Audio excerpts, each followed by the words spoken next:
I would like to open up July's meeting of the Conservation Commission. All continued hearings tonight will go to the August 15th date. We have a continued notice of intent to raise an existing home and construct a new single-family dwelling from Brian and Kelly Kelly at 335th Street. I received a request from the applicant's representative asking for a continuance to the August 15th date, and that's my recommendation to the board. So moved. All those in favor? Aye. We have a continued notice of intent to increase the height and lot coverage of an existing single-family home from Julie Ostrander at 75 Old Point Road. She'll be here momentarily. Okay. Are you representing the project? Yes. Okay. You going to wait for her, or would you like to? Bring some of the Okay. material. I will recall that hearing. Thank you. We have a continued notice of intent to construct a driving range from Eric Sorensen at 131, 133, and 151 Scotland Road. DEP number 50-1243. Good evening. Okay.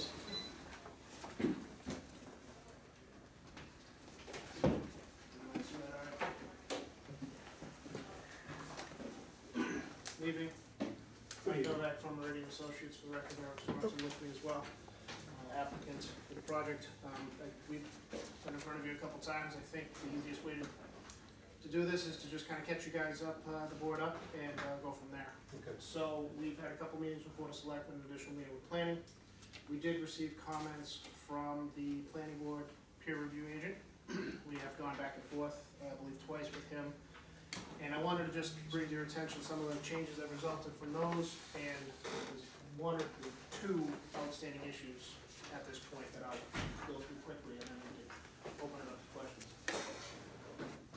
The overall change since you've seen this last is we've done some additional grading detail along the area that's going to be clear, that will function as the majority area of the driving range.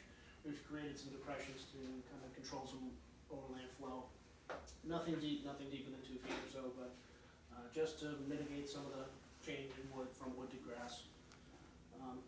We've detailed some of the grading down in the chipping area and putting area. None of that went outside of that original limit of work that we've established through Heritage and this board as well.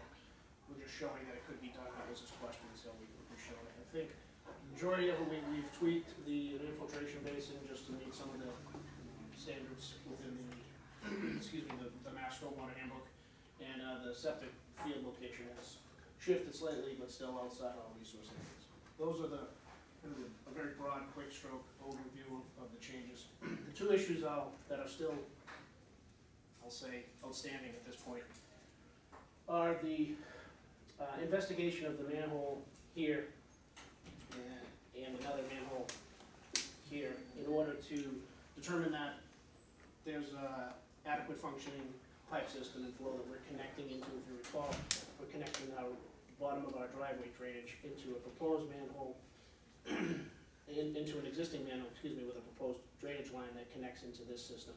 We were able to open this manhole. We observed that manhole, measured down, clear, free of debris. We were unable to open the ones downstream of that. That was one of the comments that we've gone back and forth.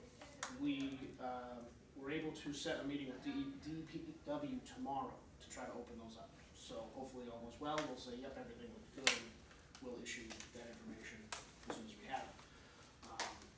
So there's that. The second, which was a comment we received late this afternoon from the peer review agent. He was saying he was just trying to wrap everything up, and he threw one more comment out. So we really haven't time to react to it. But his question was in regards to a drawdown calculation for that water feature. It hasn't been issued other than an email. I don't know if the board received that or not. We did get it the planning board forwarded on to us late this afternoon, Yeah. so I've had a chance to see it, but I don't have any resolution to it. That's about all I've done as well. One of the resolutions that we quickly came up with, and we'll obviously have to explore it, put it on paper and everything, but we're willing to let the board feel if that was worthy of condition or not. From the beginning, we've talked about irrigation in this area to keep the grass tees alive. One of the thoughts was to add a second pump here with a float to the permanent pool elevation. So anything above this, the irrigation will come from this particular place first. That was one of the initial thoughts we had, very easy to do. And then once it goes beyond that flood, it would kick to the other pump, which is the existing well And then, of course, there's also the idea of a small orifice control structure to do the drawdown in the 72 hours, with, of course, not increasing any rate or volume of runoff during those. That's where we're at right now, but again, we haven't had a lot of time to react to that, so. Okay, I'll reserve questions on that one then. But I think I mean, I feel like we could get there pretty quickly, just to get, you know, As far as you using it for watering goes, what if there's no demand for water and it's full? What are you gonna do if you're just pumping it uphill for one demand? that was the one drawback of that Okay. solution, so we got there too. All right. That's why I think the orifice control outlet is Makes still no going to sense. be, it may be a dual solution, use both. So if the pump isn't needed, it's still gonna draw down, one way or another, it's gonna get drawn down. So I think that's the real quick catch-up. I think it's just best we turn over the questions at this point, because I know that was the outstanding issue that the board was concerned about with regards to receiving peer review and getting comments. Seen a couple other comments floating around that the board would like to address. The end of the driveway and picking up the stormwater from the end of the driveway. Surface is changing a little bit from gravel to blacktop, and you're getting a little bit wider. Yeah. So you're grabbing a little bit more water. Yeah. Does it all go into the same structure that it always went into? Yes. And no difference between your gravel and your compacted gravel and your blacktop as far as runoff? Well, there is, but we've taken enough upstream to allow for that. You've allowed that? Yeah, Okay. so we found that balance and then captured what was remaining, and are at least treating it prior to discharge, because it's going through CDS. Okay. Your curbing. Conservation Commission has never prohibited Cape Cod berm. Okay. But I have never seen it in New England where it wasn't all over the place, off the parking lot, the side of the road. It's an integral part of your stormwater system. It keeps your stormwater where it needs to be. If you insist on using the Cape Cod berm, we're going to condition that so that for a very long time, we're gonna monitor that. And if it breaks up, if you break it, if you plow it, if it's failing to perform the way it does, you're gonna be replacing it with vertical or slope granite.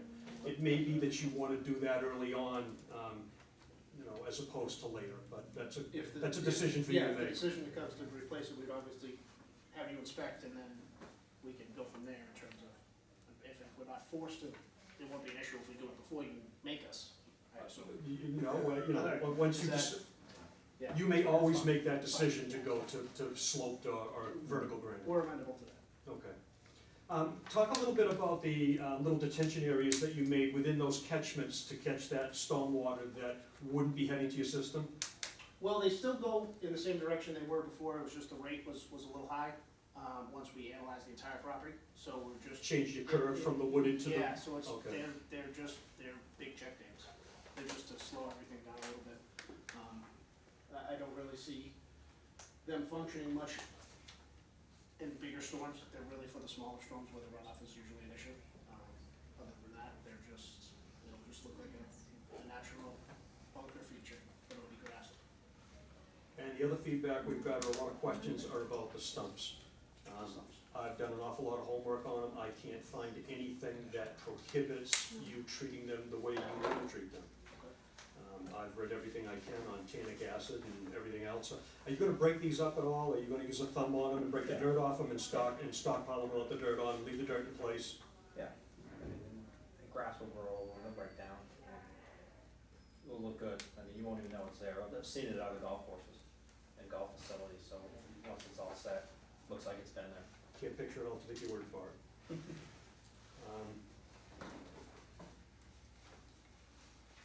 Flag numbers, you're gonna take care of that on the 20 scale? Yes, And we already have that on the ANRAD, so that's why it wasn't important to conservation, by the way, that these wetland flags get on the 20 scale plan so they can be read.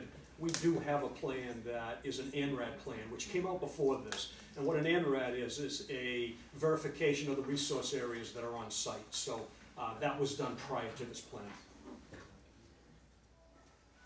Cape Cod berm, we talked about. Snow storage, you've added your snow storage? Yes, I believe, yes. It might not be on this particular plan, but it's on one of the other plans that should be 15. Okay. I know it's on there. You wanna show us, Yeah, please, sure. where that is? Yep, just bear with me a second, John. Put this- Okay, sure. And if you try to listen at the same time, if you have anything else. Grass greens, infiltration, you moved that.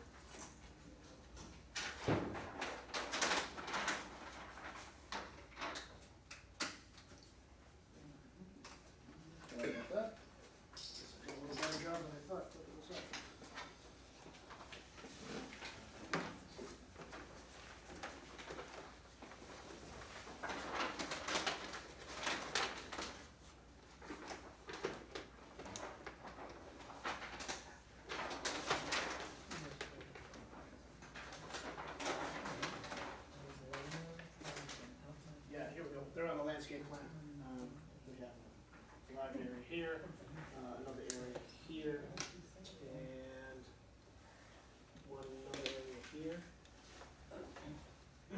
and another area here. I think that is all of them. Oh, another area here, right there, so 1, 2, 3, 4, 5 specific areas designated. There's no, That one that's halfway up the driveway on the left-hand side, that one right there, how does that catch how does the systems catch that snow melt when it melts off? we have a catch basin right here, and then another set right here. So you're graded, so it'll come right over the curb? Yes, Okay. yes, everything is cut back towards the road. Joe's letter of July 14th, Yes, number 13, it talks about the infiltration basin yes, and a couple of test pits yes, prior to the commencement of construction. yes. Um, That means you're fairly confident that that test pit, the additional test pits are gonna show what the single did? Yeah, if I, well, actually, we have a test pit, it's a little hard to see there, here and here, so one on either side. So you've got two, not? Yeah, we've all right. got two, and the policy reads that you have to have, three per every, I'm gonna mess this up, but basically we would have had to have three within it. We have two on either side, so we talked with Joe and he was comfortable with the confirmatory, because those two pits match, Okay. so. No change in soils from one pit to the No, other? we found the change in soil, towards the road a little bit more. Manhole covers we've talked about. Yeah. Stockpiling of earth materials. Yes, we have a erosion control plan. Erosion template control plan here. We're showing a stockpile area here, a temporary laydown area here, another stockpile area here. All well outside of the jurisdictional areas. And then your SWPPP, your stormwater pollution prevention plan. We'll do that as we submit for what the MPDES prior to construction, get that in place and then do pre-con. Try to discharge your stormwater. That's correct.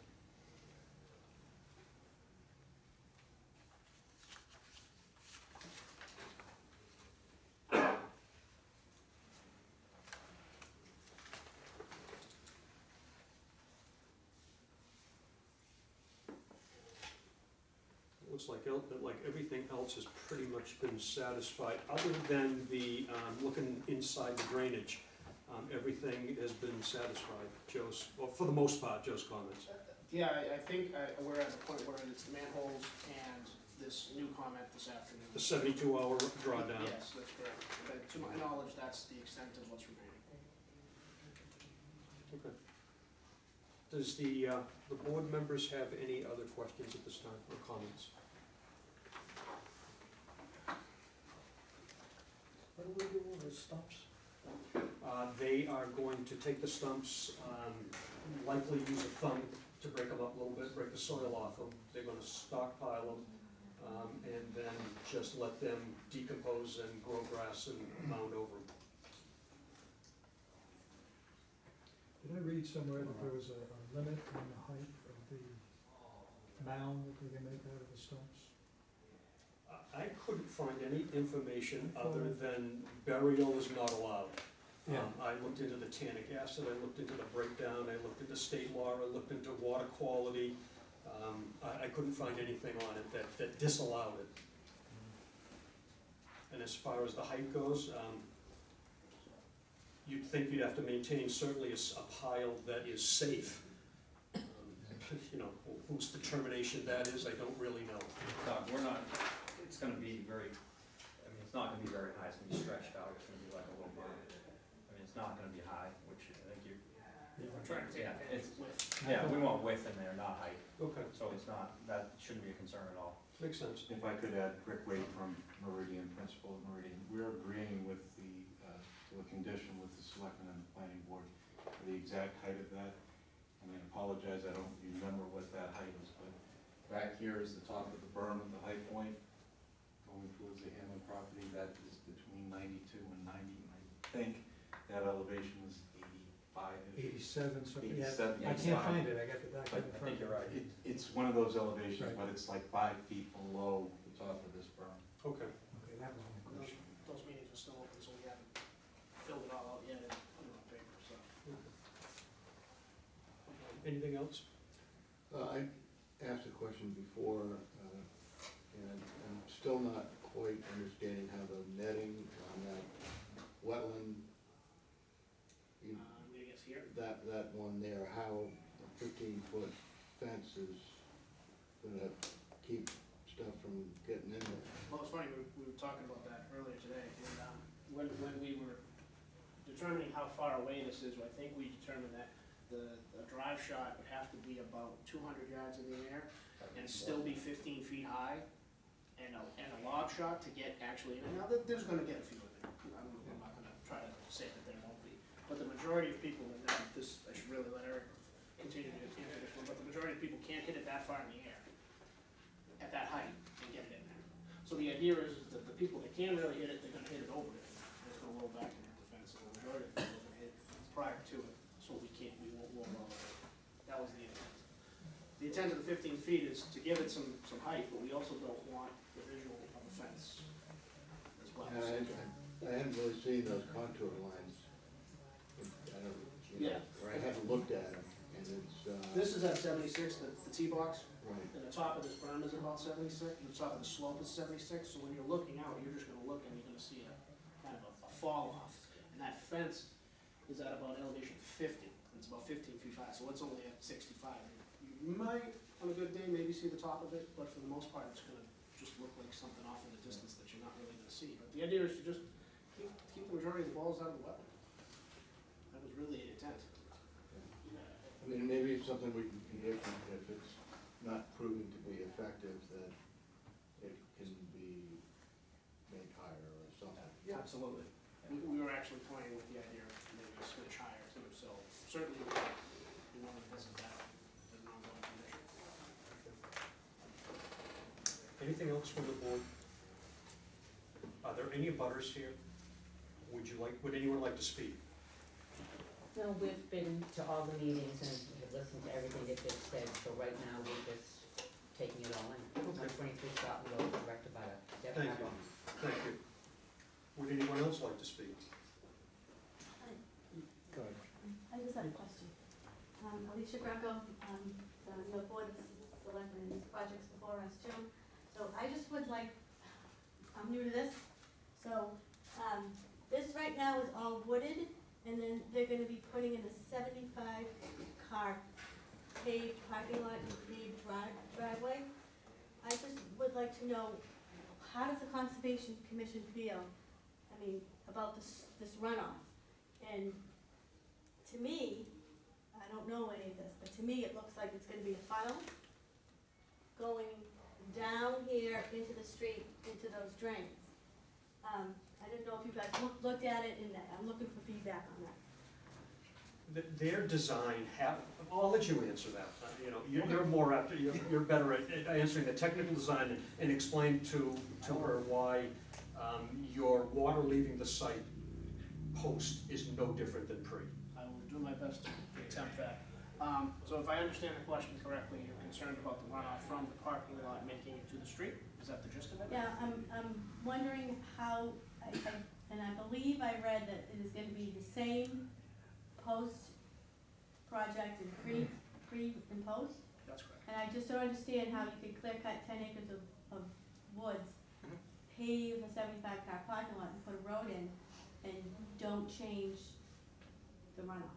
Well, that is my challenge, and that's what I've done, I've attempted to do here. A couple different things that we've done. Obviously, we are cutting, I'm not gonna hide that idea.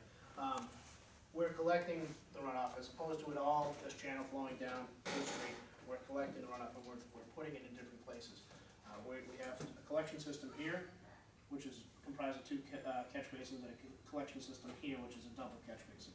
Those go into what this is, this round area, which is an infiltration basin. Some of the stormwater that comes into that basin now leaves, it infiltrates back into the ground. We're required to do that based on the 10 standards that we have to meet for DEP stormwater standards. And then the remainder of it will overflow and is captured by this water feature as well. And that water feature, as it is designed right now, only outlets in larger storms. That was the piece we were talking about earlier with the 72-hour drawdown.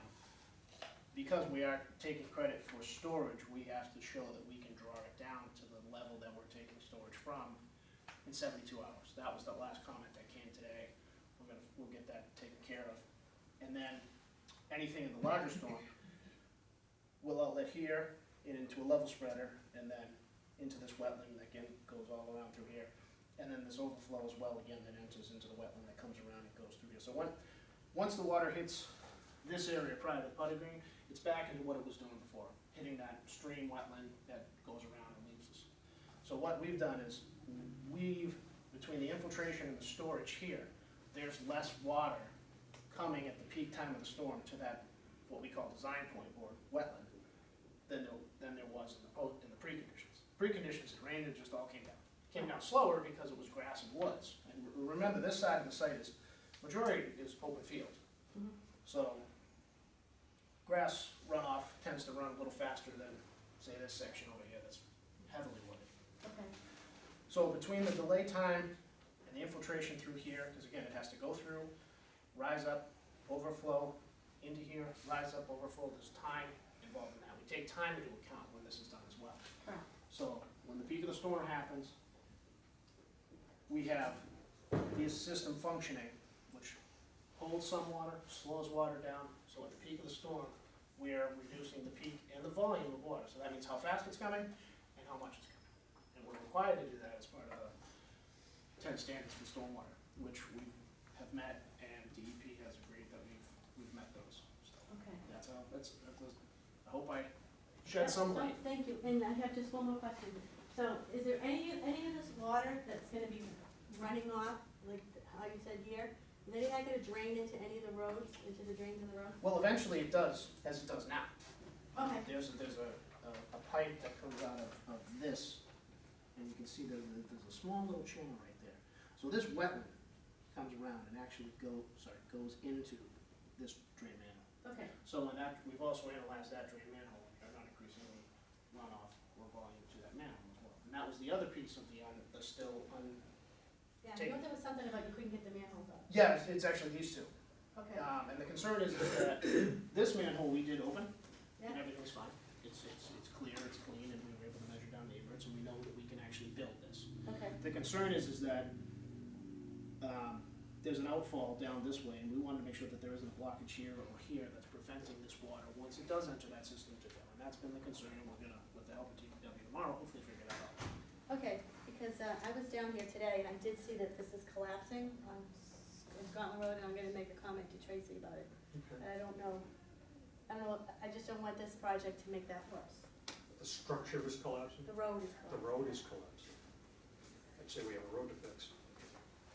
One, And Alicia, as far as the stormwater and the trap in the stormwater goes, it kind of goes to the question I asked about down below, how that extra water is being treated. They're actually doing a better job up above and stopping more up there than was stopped or keeping more up there than was kept up there in the preconditions, so that they've made up for that extra in the driveway, so there's a balance. Okay, I just really wanted your guys' feedback because it's gonna come before me and I just wanna understand better. Thank you. Did you have something? Damon, did you have a question? I was concerned about the driveway as well, because it does seem like you put a big impervious surface that's sloped down to the road, the water's gonna go to the road. And I haven't looked at the design closely enough to see that, but, you know, if we washed out a road by putting something in, there would be a lot of angry people. Absolutely. Absolutely. I don't think it would be very good for business either. Probably not, but Yes, ma'am. Janine Cunningham, 143 Scotland Road, direct about it. I thought, I'm more directed to you, Eric, I thought there were gonna be no nets, and you were talking about a net. So there's no nets in the sense of stop on the sides. We did that just to stop the golf balls from going in that wetland. So it's just a small net, you won't be able to see it, Okay, but that's all it is, but, okay, you know. so that's mostly right Yeah. out behind me, where Yeah, where that it's gonna wetland be is. hidden, really, the eye, Okay. but it's just, that's what it is. You won't see it And how from tall is it then? 15 feet. I was just curious. we were concerned that balls were gonna be constantly hit in there, and then there'd be an effort to go in there and get them, and that wetland was constantly gonna be disturbed, so Yeah. we really wanted some protection around it, and there's a little bit of give and take as to how high to get it, and hide it behind the, still have adequate protection, but make it not so that it's so much of an eyesore that you see it. Yeah, so it's not the net. It's not on the sides, from aesthetics, you go to a range, you see these big poles, that's not, Exactly. you're not gonna see, that's what I Okay. think you're thinking. Yes, There's none of that, This is it's just not a- like that at all, okay. yeah, just a small one. Would anyone else like to speak tonight? I'm gonna go back to the board one more time, ask if there's any questions from the board, and if not, I'm gonna ask the board if they're prepared to close the hearing, or if they wanna keep the hearing open for additional information.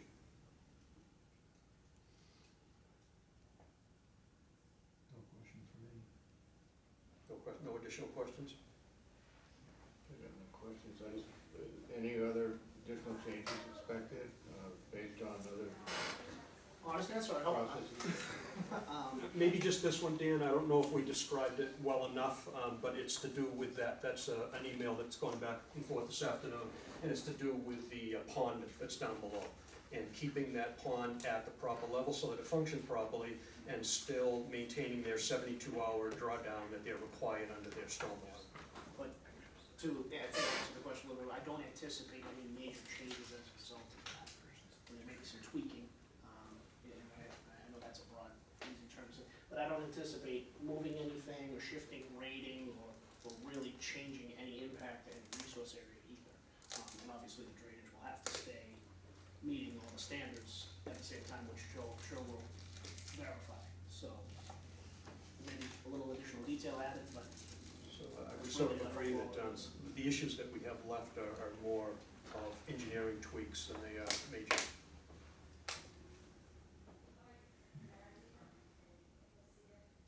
And I guess we have half the question answered, but the other half would be, how do you feel about closing the public hearing?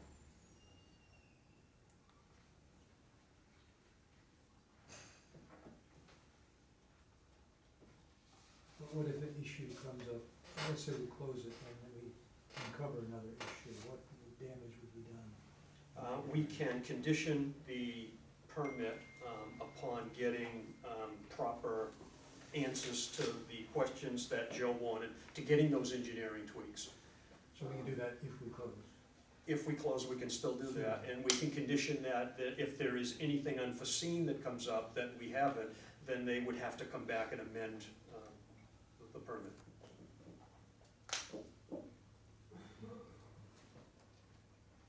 This is Joe's third go-around on this series of questions, and this is what it boils down to. I don't anticipate that there's going to be a lot left. Why not close it? You comfortable with that? You make a motion, go ahead. Yeah, I make a motion to close the hearing. Then I will close the public hearing, and I will entertain a motion. And we will close the public hearing.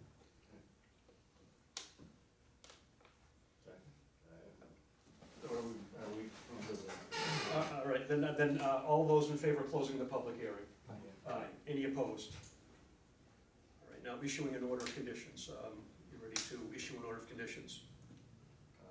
I'll make a motion to, approve the plan as presented with some conditions to be determined here. Okay, the stormwater pollution plan, we need one of those prior to construction, or prior to discharge of water, I should say. We need resolution on the pond issue.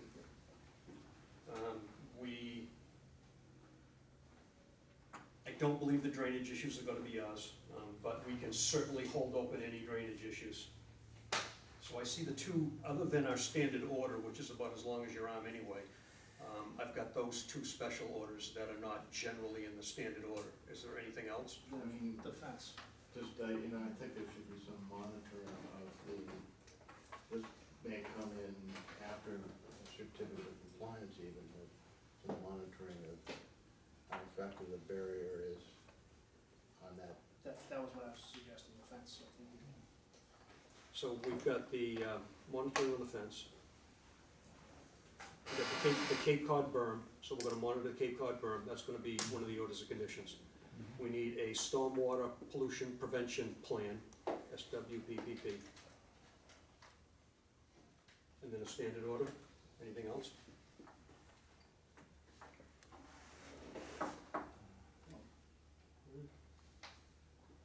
And we are done with that. Public hearing is closed and we will issue an order. Thank you. You're welcome. Thank you. Thank you, folks.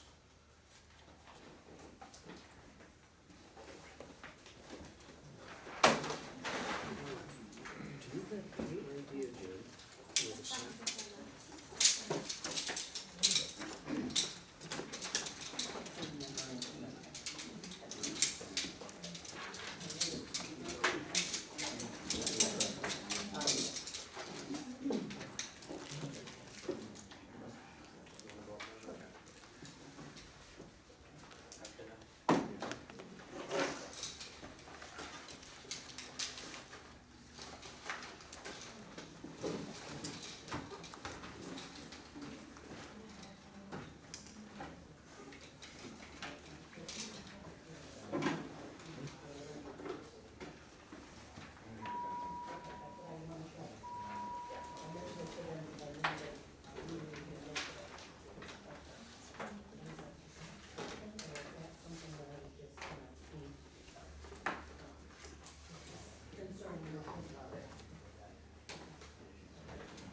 I would like to recall Ostrander from 75 Old Point Road, a continued notice of intent. Thank you. Thank you for the patience. No problem. The last one, I think there, but we held off for the natural heritage and we're now, since got those approvals. Yep. Copies of this list. Okay. So that's the DEP number.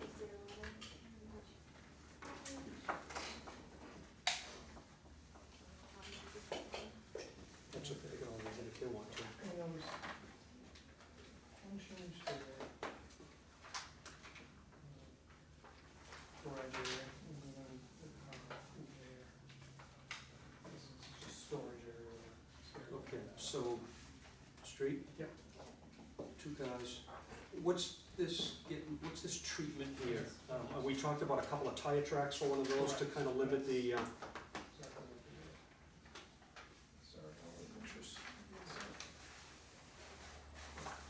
there is, and I don't have that plan. Did Tom give this to you to leave? Okay, perfect. Because I did speak to him on the, he asked if he was needed here tonight, and look, we've talked about this 2 or 3 times, and, no, we think they're okay, so.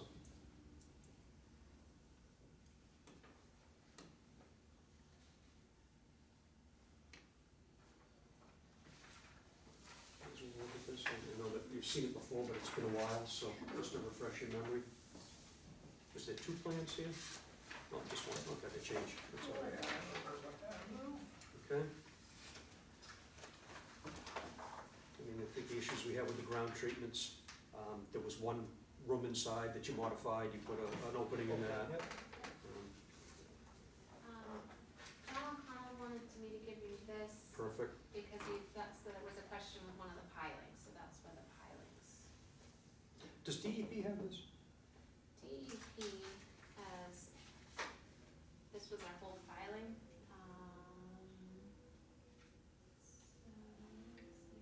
Because I don't think it was one of the comments, it's funny that they didn't ask for it, usually they jump all over it. Timber piles, timber piles, that's what we thought that said too. yeah. We just questioned it, we sent him a text, we're like, does this say timber? Is that what he is specifically spec'ing for a reason, instead of steep? He's the same, if we go both ways, we didn't know that he had made that determination. Okay, Just read that also, when we picked that up. Doesn't look like and we don't care, either way, you know, you can go with either one that you want, so it doesn't, we don't pick the materials. What are you looking for, Julie? I was Let's looking to see see if if Oh, for that was this, to in see if there. it was in there? But we did get the number and, Yeah, no questions. okay, no, I was just curious, because they don't usually miss that. Any other questions from the board to this applicant? Remember this one, Jim? Yeah. Okay. Are there any butters here? Would anyone like to speak on this? If there's no other questions from the board, I will close the public hearing and entertain a motion.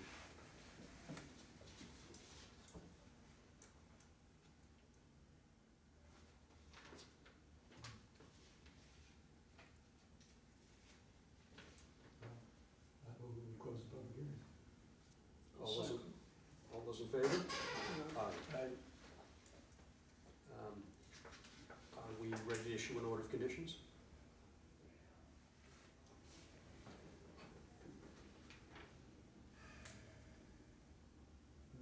I mean, we've had, some issues that were to be resolved, and that my recollection is not great. Have they been resolved? Yeah, the issues that we had was this driveway, that's been resolved. Their own representative had some comments and some issues about the treatment under. That went off to DEP. DEP has reviewed the project and have no questions or concerns on it. And it is consistent with other properties that we have permitted. The utility area underneath was fine. I think we had, maybe you heard me, we had one question about a room that was in the southwest corner that was qualifying as a bedroom. That was opened up on the plan. Not exceptionally, not really our authority, but we spotted that and had it opened up on the plan, so. All the facts are better than what was existing. Oh, yeah, and the conditions there right now are rather poor, what's going on there now. Structure's right on the ground. Did you want to turn that around, Dan? Did you want to see that profile? It looks like all that elevation detail is well documented. Yeah, they've done a pretty good job with this, they've got it here. Would you say again what the issue was with the private drive? Well, originally they had the whole, well, not the whole yard, but yeah, they came in with kind of a big circle, and they had impacted a lot more of the yard. They're really allowed by zoning 2 parking spots, so give you the 2 parking spots and give you the 2-car driveway. But as far as allowing the impact for that extra vehicle, we just thought it was a little too much for the lot. This will be bicycles and storage. But what they've done is they've just gonna have a couple of hardened tracks there Yeah, instead. that's a good thing.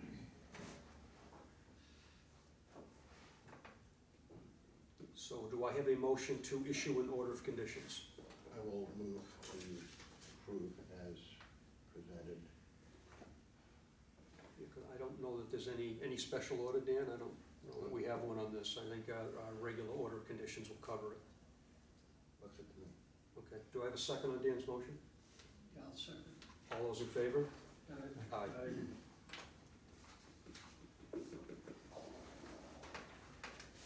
Thank you for your patience and educating us through the process. It's been a Well, process. very welcome. There's a 10-day appeals period on this. It starts the day after the postmark on the envelope that we'll send it off to DEP. We'll note yours. Yours will be here, and we'll put a date on it, at which time that you could come in and pull your building permit. The commission could sign off on it. Okay. Do you need these for files? I have that. I'm pretty sure I have a copy of that, but if you're willing to give it up, I'll take it. I want that, and I'll take a copy of that. How's that? There you go. Okay, That's for you. thank you.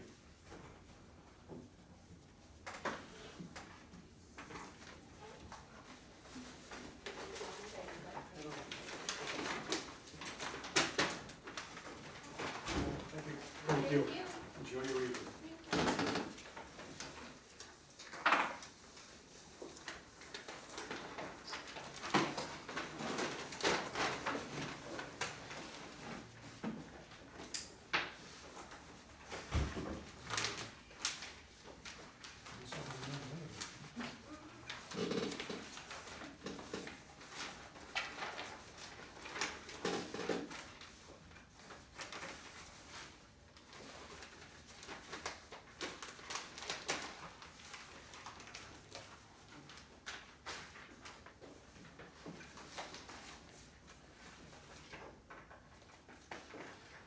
We have a continued notice of intent to prune vegetation and remove dead and invasive vegetation and trash from John and Pamela Sawyer at 5 and 7 Independence Way. Good evening, folks. How are you? Not too bad. So, since we were last here, we had a site visit and we got comments from the DEP. DEP wanted a planting plan and a schedule, and I sent to you, Mr. Packer, by email, a copy of that. I have sent you the packet that I can go over. Detail if you'd like. The first page kind of just summarizes that, the goal of the project is to improve the plant life in the area. One of the DEP's comments was to use plant species local to the area, use plants that are found on their website. Also talks about doing this in 4 phases over a period of 4 years, that was another one of the DEP's comments about a schedule. Let's see. So we just kind of go through this quickly. The first page is the text. The second page is a plan of the land that Canada Engineering has done for me previously. That kind of just put a green box around the project area for 5 and 7 Independence Way. The next plan is off the DEP wetland online mapping, and I just kind of put a yellow box around the area again, just give you kind of an idea about where it is again. So the next page here is the existing vegetation. It's kind of it's not scale accurate, but it's to show you roughly the plants in this area on both plots. And so the next few slides based upon this slide in terms of showing where new plantings would go. One of the caveats on the first page is that no existing plantings will be removed until new plantings have had a chance to establish themselves. So it's not, one of my, way I read the DEP comments was, I think that they were concerned that they're just gonna go in there with a bulldozer and wipe everything out, and then start planting things. So the goal is, the approach is going to be to plant new plantings around existing plantings, let them get themselves established, and then remove anything that's dead. It's not active, if you will. So the next slide here is called, at the bottom it says phase 1 planting for this year. So this is on an area of the 7 Independence Way part of the property. And down in the middle bottom area is basically a screen capture off the DEP site with the different plant species that I would be putting in this area. And at the top of the page, it kind of shows a graphic of where different plants would go on the property. And again, it's the gray is what's existing is there already, and the colored pictures correspond to the plants at the bottom that would go in different areas. The next page is kind of just a blow up of that area, so you can see a little bit more closer which plants are going where on the phase 1 planting for this year. The next page is the phase 2 for next year. That's focusing more on the 5 Independence Way area. And again, it's the same thing, using the plant species suggested by the DEP for coastal planting. And again, the next page is just a blow up of that particular area. If there's any questions as we go along through this, please stop me if I talk too fast. The next one is for 2019, phase 3. This is still again on the 5 Independence Way area. These ones I picked different plants that weren't in specifically under the coastal bank or the coastal dune ones, but they're all plants that are in their coastal landscaping page, if you will. So that, again, it's add variety of different plant species to the area. And again, the next page is just a blow up of what those different ones that I picked to go in this area. And then there's phase 4, which is 2020. This is back out on 7 Independence Way property. And again, these particular plants are all from the Coastal Dune Landscaping Plan, off the DEP. And the very last page is again a blow up of those particular plants.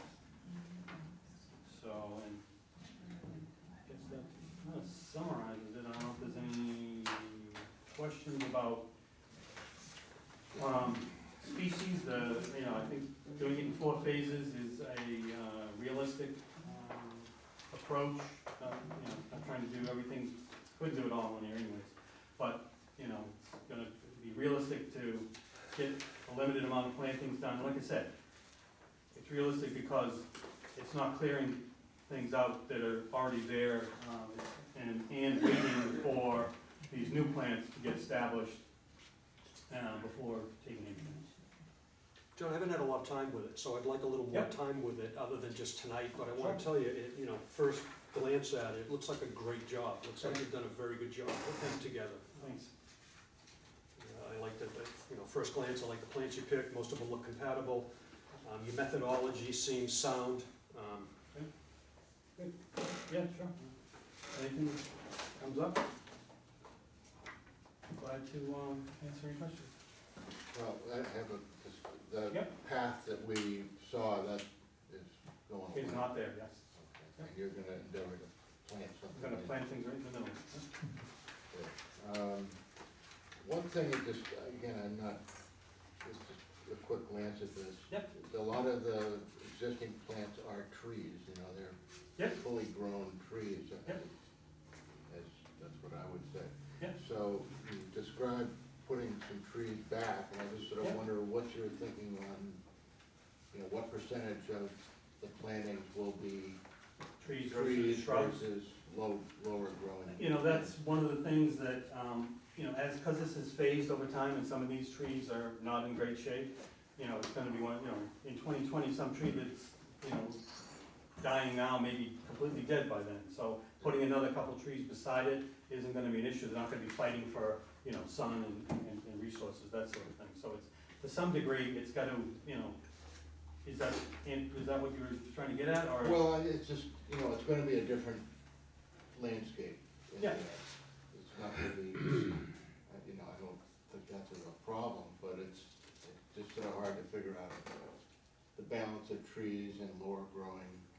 Yeah, so, like I said, where I'm showing, say a tree going in one particular location, I'm not gonna plant it under the shadow of an existing thriving, vibrant tree. It's gonna be off to the side to the point where, it's gonna be able to get sunshine so that it can grow. It does no good to, put it underneath the crown of a tree that's gonna keep it from growing. I'm not putting the stuff in the ground to not let it thrive. So there's gonna be some, figuring out what's the best place based upon the existing situation at the time. Where's this, birch tree or maple tree, where's it gonna thrive in light of what's existing there? I'm sort of wondering how you delay taking the trees down, because there's gonna be a lot of disturbance to try to Right, get well, those trees out of there. yes, so that thought did occur to me as a potential problem. But there's only one very large tree that's 99% dead, right? And I've contacted National Grid about, I really want them to come out and at least top it because the branches are in the power lines. Other than that, obviously if there's a dead tree and I've got, 2 nice brand new trees planted beside it, I'm gonna have to be pretty judicious about how to remove it. And obviously I'm gonna do that. My hope is that by, pruning some of the existing trees that are there, that they will come back. I've had some experience with, trees that didn't look too great, but if you prune off the dead branches, and apply some fertilizer, they can come back. So yes, that is a, kind of a tricky thing by doing it this way, by not removing things and then doing the plantings. But, I think it's a fine line that I can walk pretty easily. It's not like, if there's anything, any of the really tall trees, other than that one that's fairly well gone, I don't think it's gonna be too much of a problem. But, can't predict the future, but obviously, that's one of those things, if it's really tricky, then I have to, as much as I would rather not pay an arborist to come in and take a tree down, then, if that's the case, then what's gonna happen? So, does that answer the question? No, I mean, I think,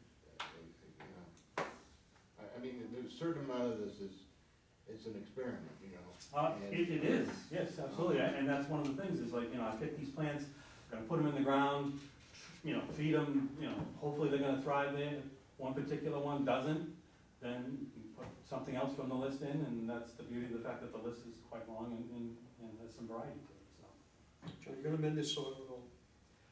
When planting the trees or the shrubs, so the DP website has some planting and maintaining instructions. So yeah, so when I put a tree or something in the ground, amend the soil with, Small amount of organics in the bottom, Yes, get it outside its root ball. And Right, exactly. no top dressing though, no bark or anything like that on top No. dressings. If you don't want me to do that, then I won't do Yeah, that. well, what's gonna happen What is about- that's gonna change the composition of the sand above. Yeah. And then the natural plants that wanna grow there are not going to grow there or grow there the way they should. What about salt hay in the wintertime?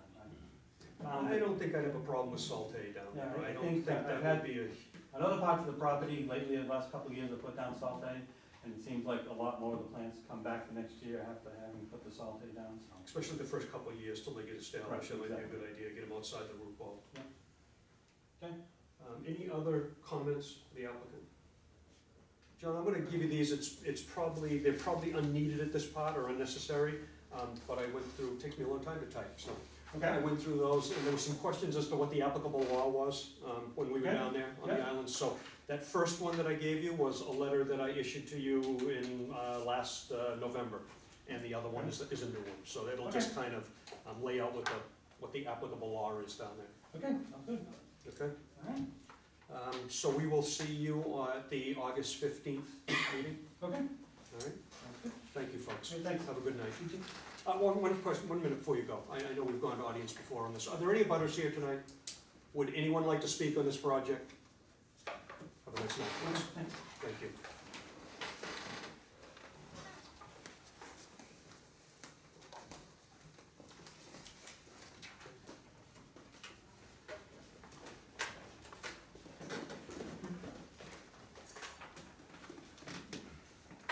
We have a continued notice of intent to construct a single-family home from Plum Island Blue LLC at 17C Fordham Way.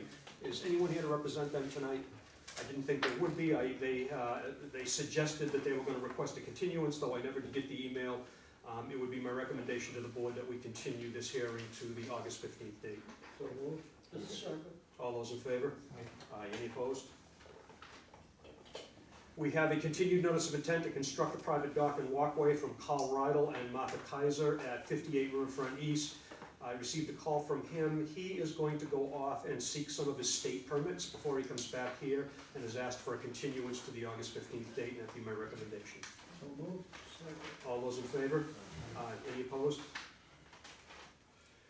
We have a continued notice of intent to construct a single-family home with a detached garage and retaining wall from Steve Capilupo at 40 O'Reilly Road, DEP number 50-1244. Good evening. How are you?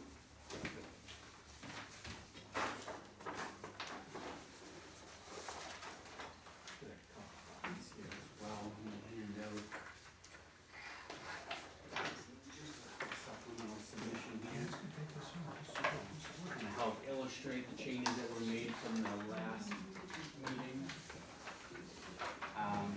If the commission recalls, there was some concerns at the time we were in front of you, with the location of the proposed dwelling kind of impacting on the ACEC line.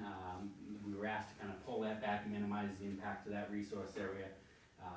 And I know Mr. Capilupo has been into the office to meet with Doug a couple times on this, and they've worked a few variations on placement and rotation, and we've updated the plan here. In addition, you can see how much the dwelling's actually shifted back and away from the ACC because the shaded area on the plan I gave you is the original location. In addition to that, the deck was originally proposed as a 20-foot wide by 60. We've shrunk the width of that by an additional 4 feet to help pull it back from the resource area a little more. And what we now have in front of you is a compilation of, I think, all of those ideas kind of meshing together. As a result, you'll see at the garage corner, we are now 58.7 feet from the wetland flag, closest wetland flag there. At the marsh edge, we're at 50.2, and then on the side where the screen porch is, we're at 37.4. The main structure itself is outside of the 50-foot buffer, but the elevated screen porch with the footings that'll come down to the ground, that's the only portion that extends beyond the 50-foot buffer. In relation to the ACEC, which you'll see on this plan here, it's easy to see here with the color markups. I've highlighted the ACEC 10-foot contour on here in blue, and you can see that the outside corner of the back deck, which again is elevated, no foundations, just got footings that go down to the ground, as well as the screen porch, are the only two portions of the back edge of the building that are in the ACEC. The front corner, where the walkout is on the foundation, is within the ACEC, and then the front porch.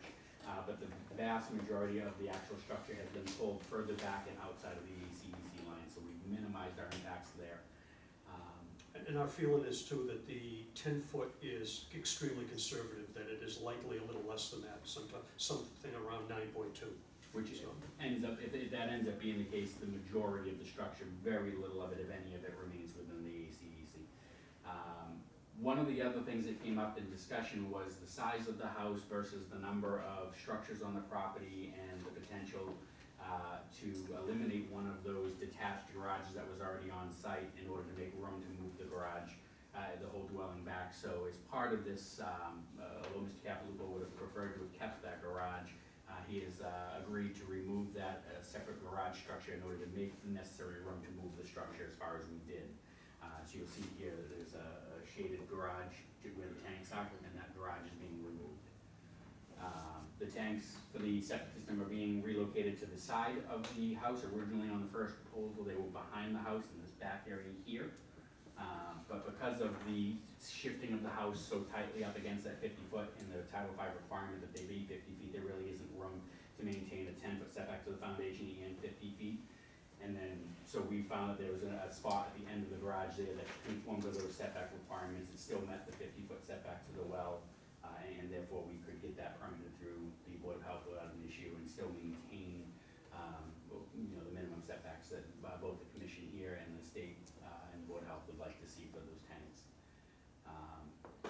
There aren't a lot of other changes that were made to the plan. I mean, there's still a retaining wall out front with a parking area, garage access with additional driveway being proposed, and then again, all of the new driveway surface area as well as some additional existing driveway surfaces is going to be caught up with the proposed contours in here that will result in the water being directed into that detention pond up front here and allow them to receive treatment there before there's any discharge to any of the resource areas there. Thank you. I hope that addresses the majority of your concerns, if not all of them. Any questions from the board? I don't have any questions for the applicant. I think he has addressed the issues that we rose. Where's the retention pond? Yeah, so you can see full elevation 10 up this way here with a low point, so as the water comes down off the driveway here, I see, okay. it all ends up coming to that low point and then into the pond.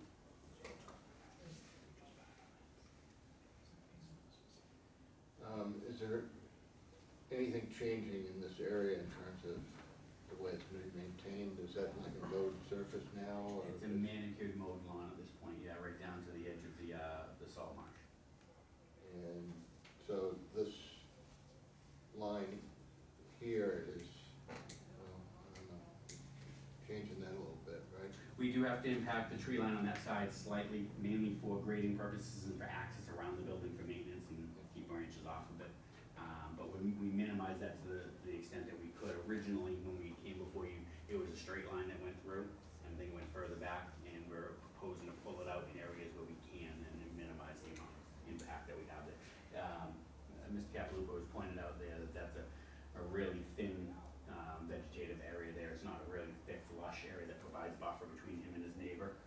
So his desire is to minimize what he takes out of it because he wants to maintain what little privacy it provides. So He made that clear, that he didn't want to impact that wood line. As well as the neighbor. Of course, yes, yes.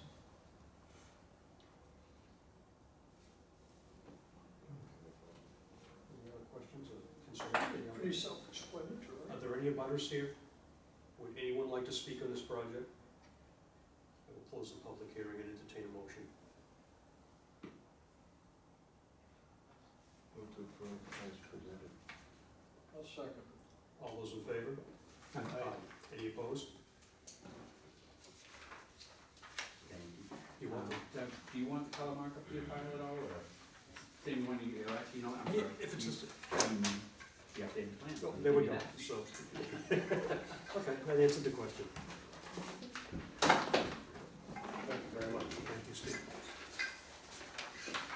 Once again, what recognition can get sent in Well, 10 days? we'll call you when it's ready. Yeah, there's a 10-day appeals period that comes after the day after it starts the day after the envelope that it's sent out in.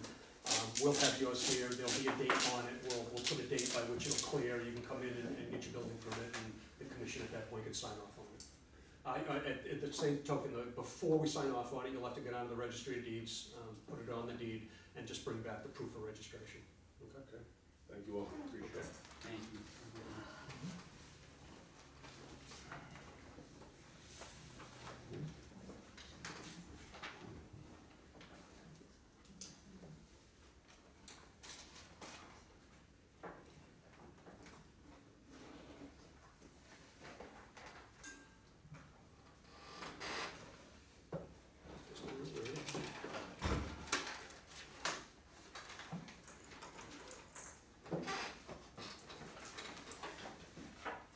We have a notice of intent to install utilities and a gravel way from Gary Litchfield at 4 Sandy Way.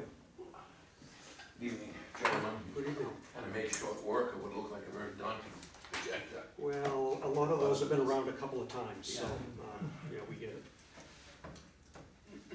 I think everyone here is familiar with this property. Gary, a couple of procedural items before we get going. You made little notice of the driveway in here. There's no narrative relative to it, and it's unplanned, and it's noted here as a gravel way. So the ad went in the paper as utilities in a gravel way. But I note that the abutter notice that you sent out to everybody didn't mention the gravel way. All as you talked about was putting utilities in the ground. So it says water and sewer service construction from 12th Street.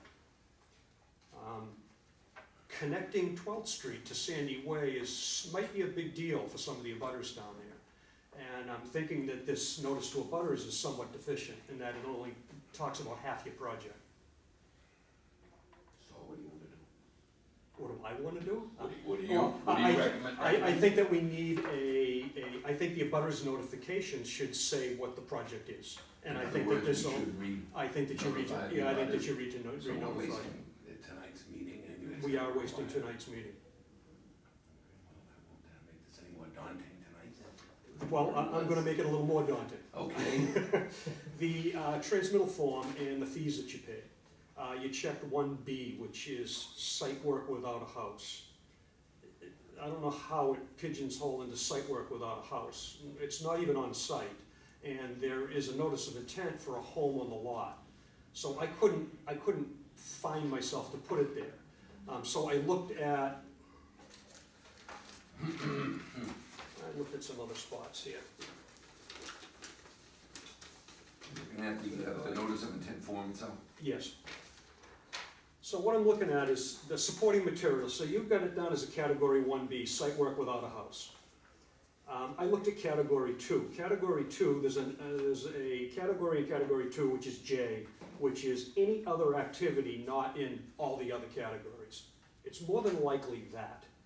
The other two possibilities are category 3, which is site prep for development beyond the notice of intent scope, or road construction, not a crossing or a driveway.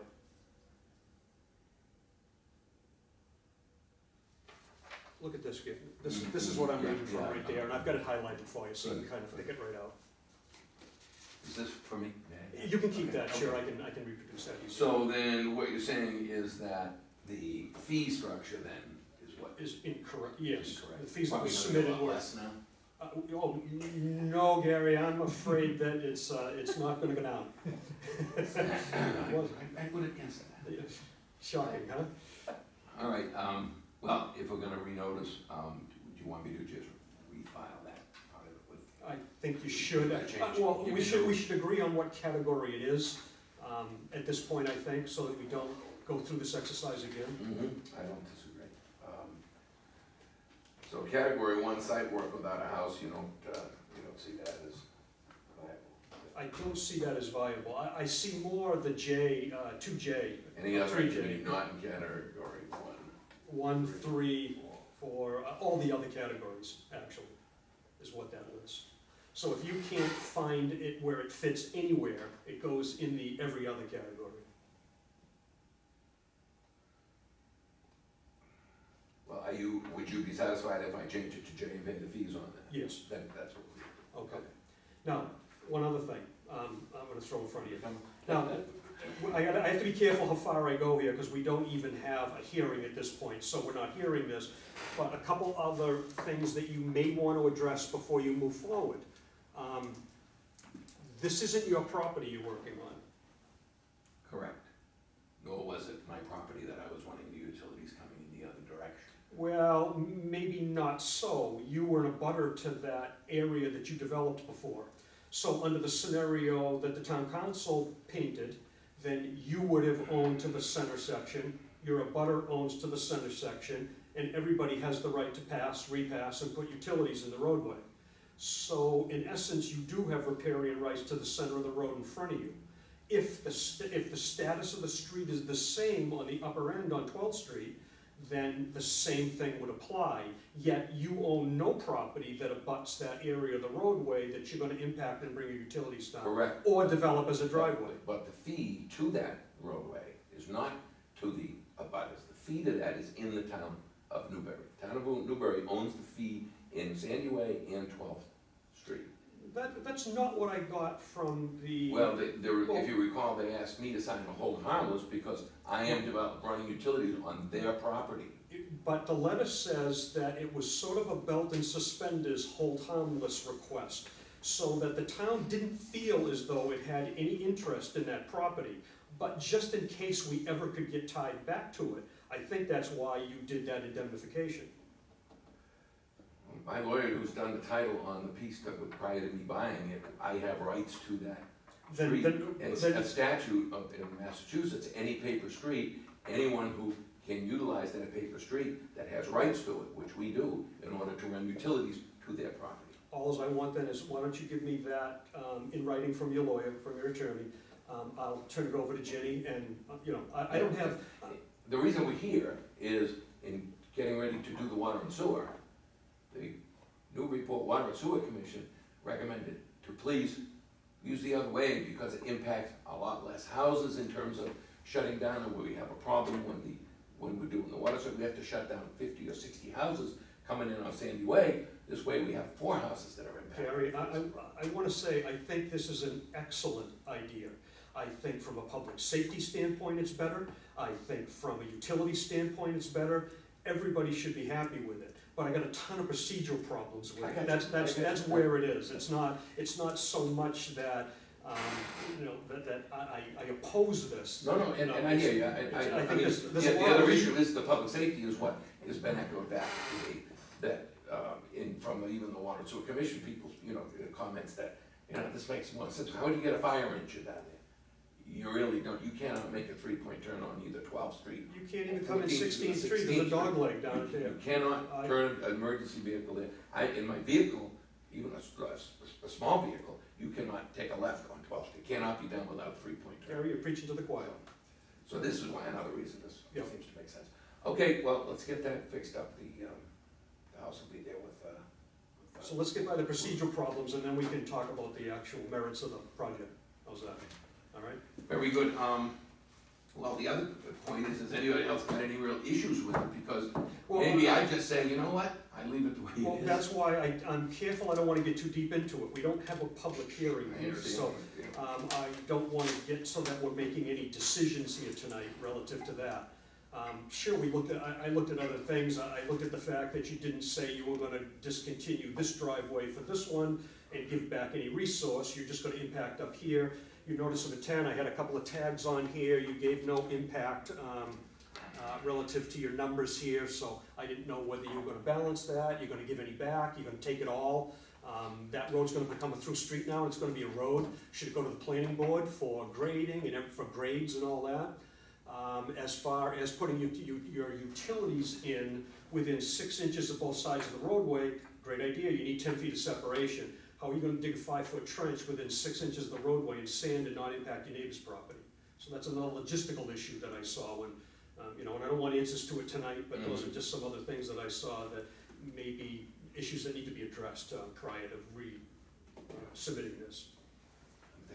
And I also want to caution you that when you send we could not, because you don't have a public hearing tonight, we can't continue this hearing. So your legal ad would have to be placed in the paper also again, along with the re-notification of abutters. Because now the legal ad is tonight's date instead of August 15th. Agreed. Okay? All right, well, let me rethink it and we'll go from there. Yes, sir. Thanks for your time. Okay.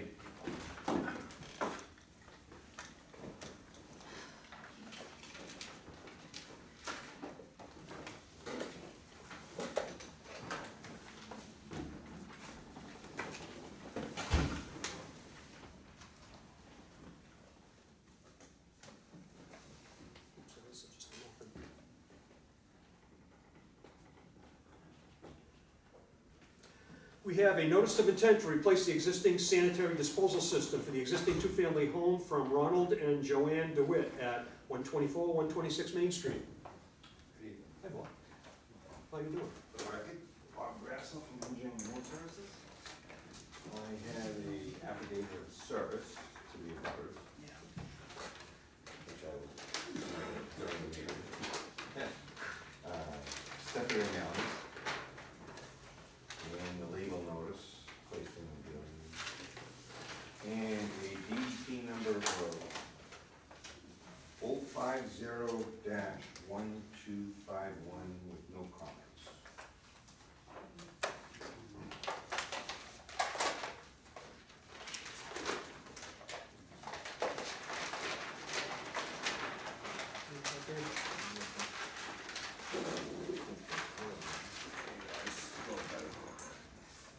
The engineers, they get over those colored ones.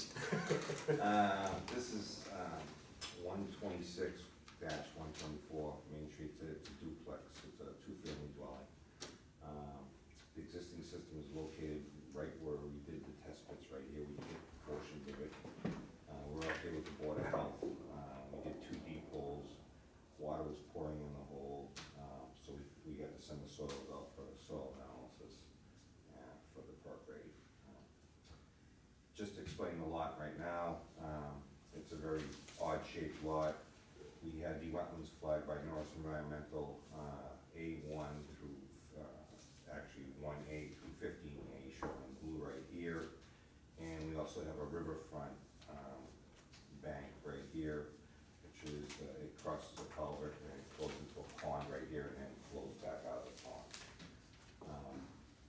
There's 2 lines here, the 50-foot wetland and 100-foot wetland buffer right here. So we're actually, the whole lot is in the riverfront.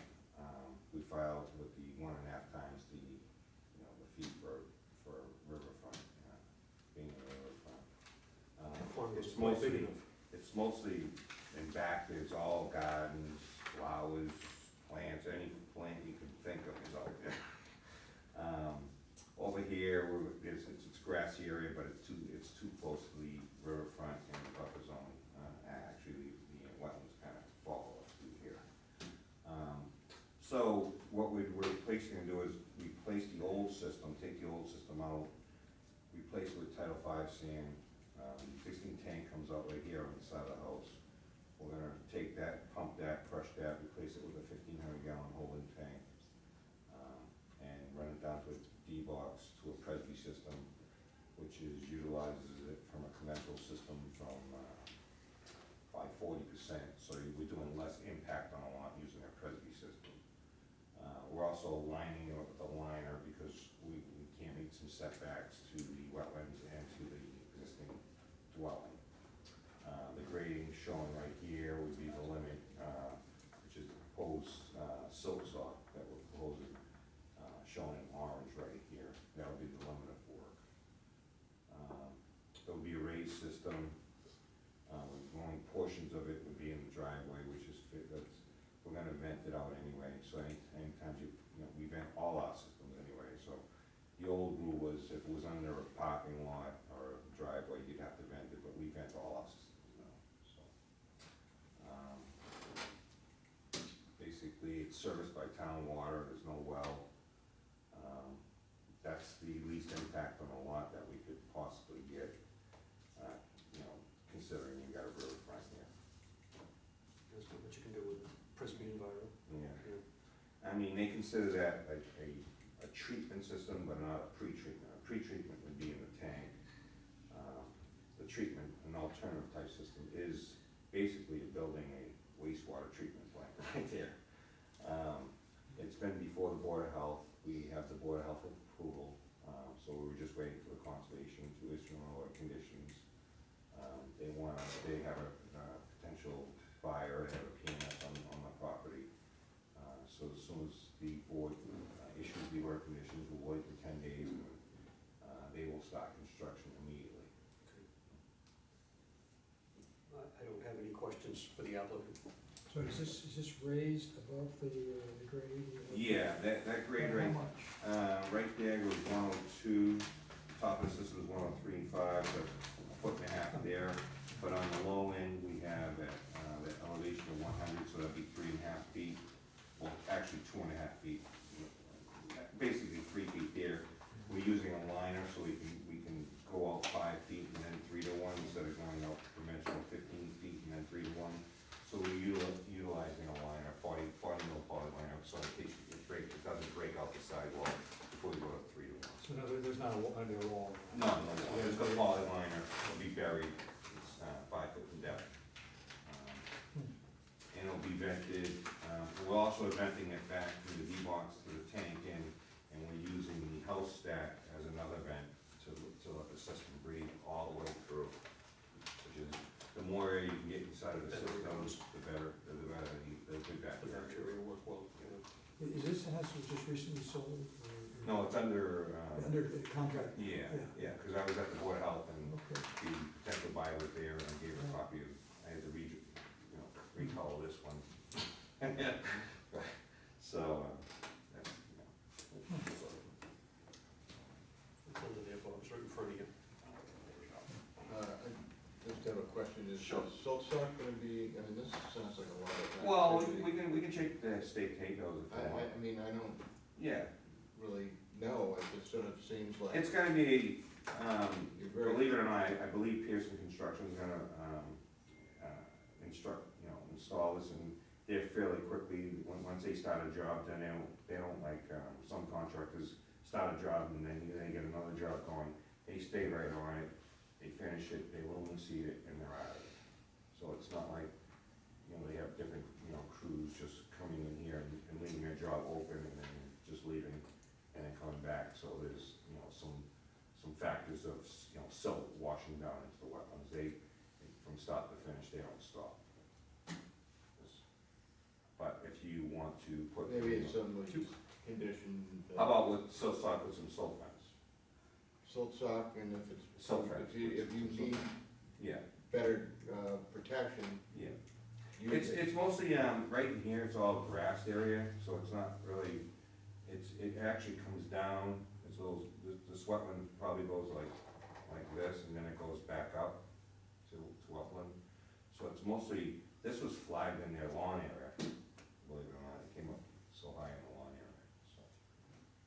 So in some sense, there is some sort of vegetative. Yeah, there's some protection there, there's some heavy plants past, right at the wetland line, there's some heavy plants there. But if the commission wants us to, if you wanna put in the order, just to lay some, silt fence behind the silt sock, we don't have a problem with that.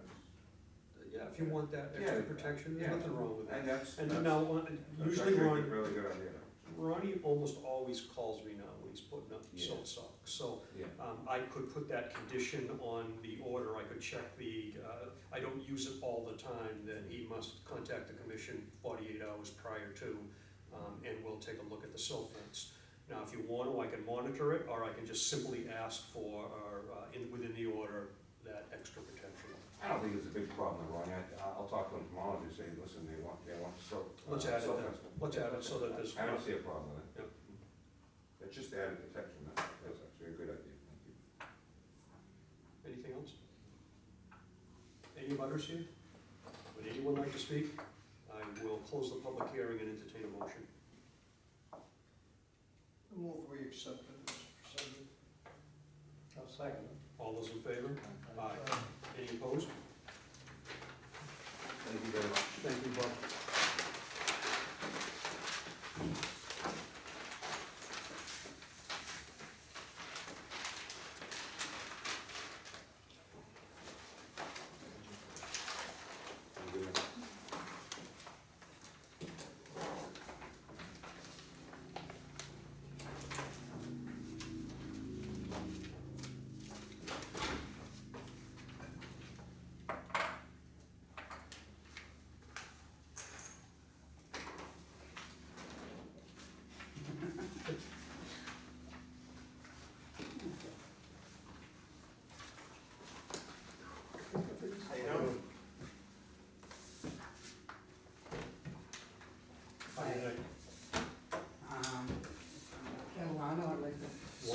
One second. We'll get rolling.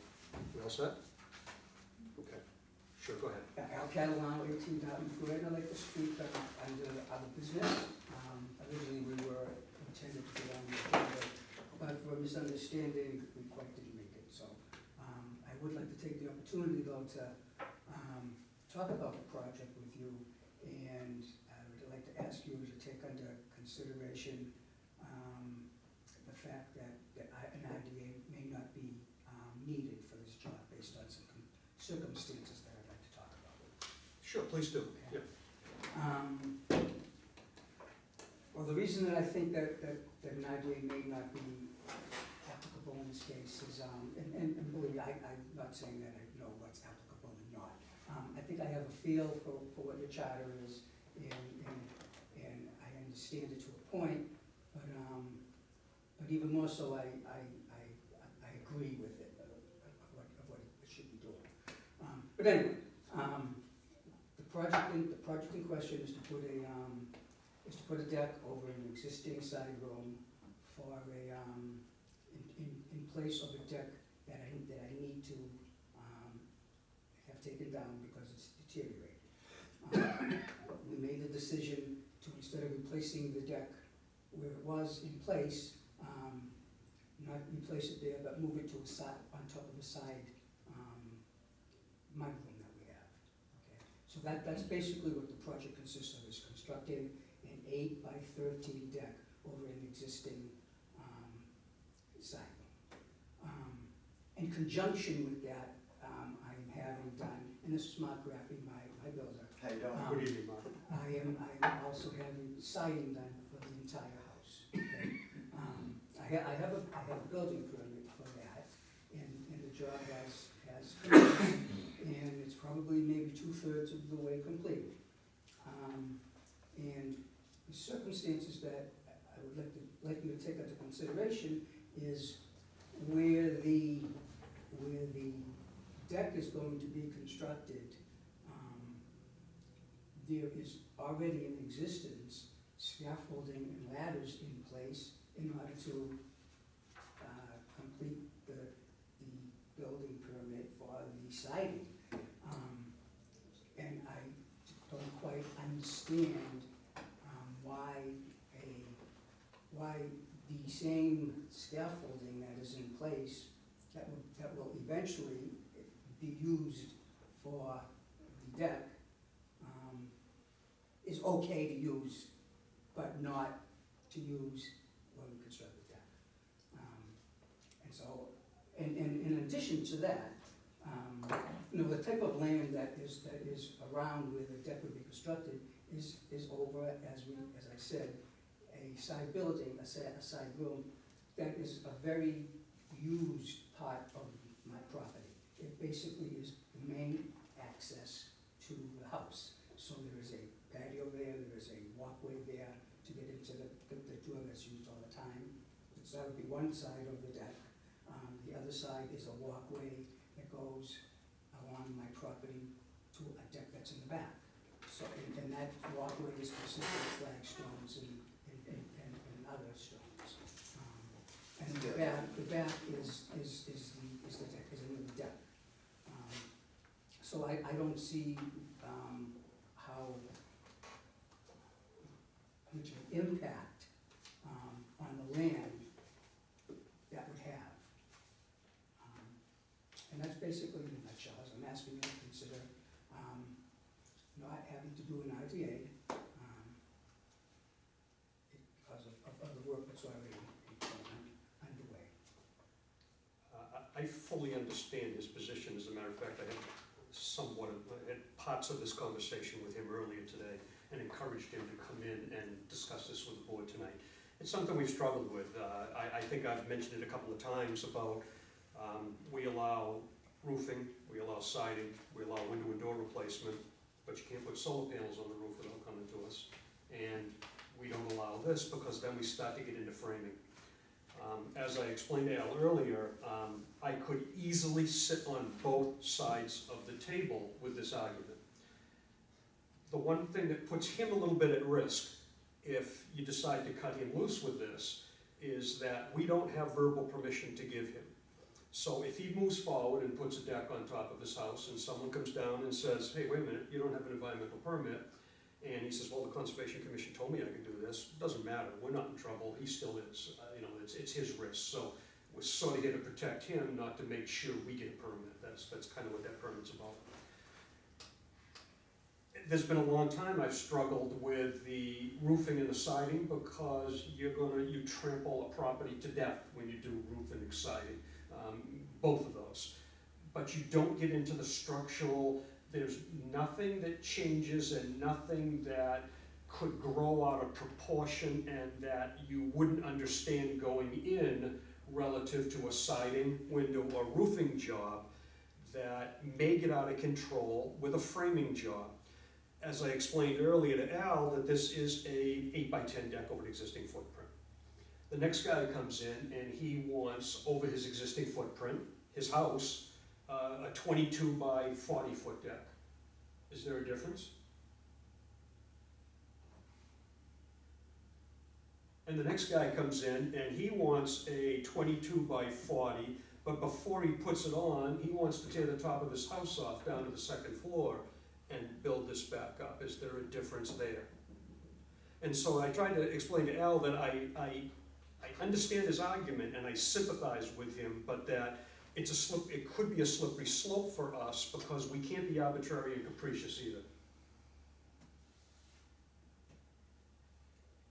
I agree with you. I know you would. And I knew you would. I'm sorry, because we have a roof. We're changing that roof to a deck. That's framing. That's not just the new siding, new roof, or something like that, so that's my feeling. Yeah, and I agree, and I know it's a slippery slope, but, on the other hand, I'm gonna sit on the other side, I'm gonna sit on his side for a minute. We're into resource protection. What's the difference with the resource if you're roofing the structure or you're constructing a deck up on that thing? If you're roofing the structure, I'll bet you I could build that deck with barely a footprint. I know I couldn't roof his house with barely a footprint. I can agree with that, but that being said, as you already pointed out, does this set a precedent for anyone else who wants to? That's the slippery slope, I'm afraid. That's what makes me nervous. Yeah, that there's no limits to how this could grow over an existing footprint. No, you said changing the roof. We're not changing the roof. We're just going above the roof. The mudroom roof. It's a roof, no. Right. So we're not ripping it off. Though. I just want to make that clear. Changed to a deck. I don't care if the roof stays under the deck. Right. That's it's still being changed. No, just making sure that's my point. Yeah. It's a framing job, not just a balance it up. No, I just wanted to make sure that Even ripping the roof off. Even with windows and doors, if you're doing windows, doors, and siding, you're not to touch any of the structural members of the house. You touch the structural members of the house, you're back in before the board. And so that's where we've drawn that line, and it's a tough one. We struggle with it all the time. Did I hear you were removing the deck? Yes. So that might have some potential impacts. So there's a I deck mean, already there. I'm eliminating footprint there because this deck extends out in the back of the house with the footing. So in essence, it's a better project as far as Well, footprint. yes, I would think so. I'm reducing the Okay, footprint. so from a resource standpoint, we gain. That's right. Okay. That's a plus. That is a plus. As long as there's some, But how do we authorize that? it's Plum Island, you know, and I know, but at the same time, I mean, I just don't see consistency throughout the island. And it's not just the difference between siding and roofing. I mean, Mark can attest to a job that he just did, and it's basically the same job, and yet he did not have to, when he went to pull a permit, he did not have to see me. where was that? Fordham Way. I mean, it's one street over, you know, Yeah, and I not to compare why them and why me, but Yeah, I'll look tomorrow to see, did you pull a permit? Yeah. of course, yes, I mean, everything was done per the instructions of the building.